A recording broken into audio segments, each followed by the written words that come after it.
শালার আম কাটালে সিজন আইলো তাও যদি আম যদি না খাবার পারি। বন্ধু তুই শোন, যদি আম যদি চুরি করে খাওয়া যেত তাহলে সেই মজা হইতো।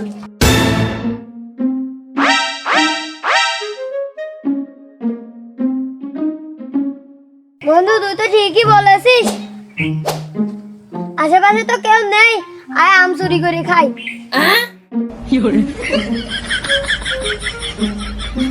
না রে বন্ধু, এরকমটা নাম্বার যাচ্ছে না, তুই একটা কিছু ব্যবস্থা কর।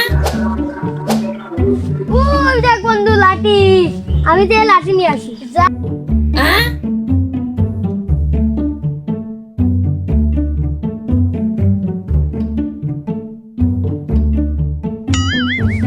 না রে বন্ধু সাবধানে, তো যদি কেউ আসে দেখ।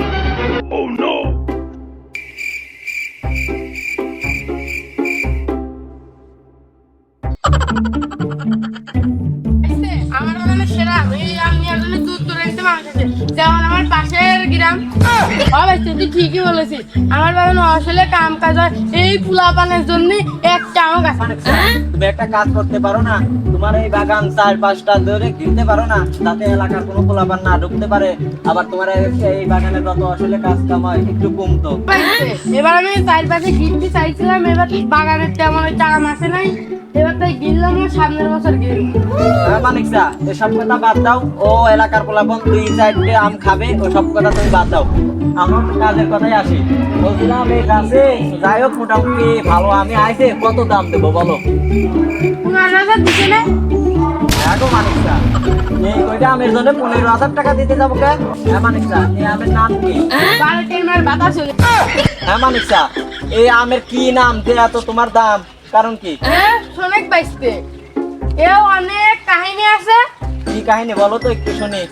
যেমন শোনেক, বারেকের মা আমার একটা আম দিছিল, ওই আমটা খেয়ে আমি আঠি লাগাইছিলাম, আঠি থেকে হাত হয়েছিল, এই গাছটা আবার বারে কাইছে আম পারবার গেছিল, আম পারবার পুড়িয়ে দেয়া এবার মরিয়ে গেছিল, মরিয়ে গেছে, তারপর আমি এই নাম দিছি বারেকের মার বাতাস ছিল।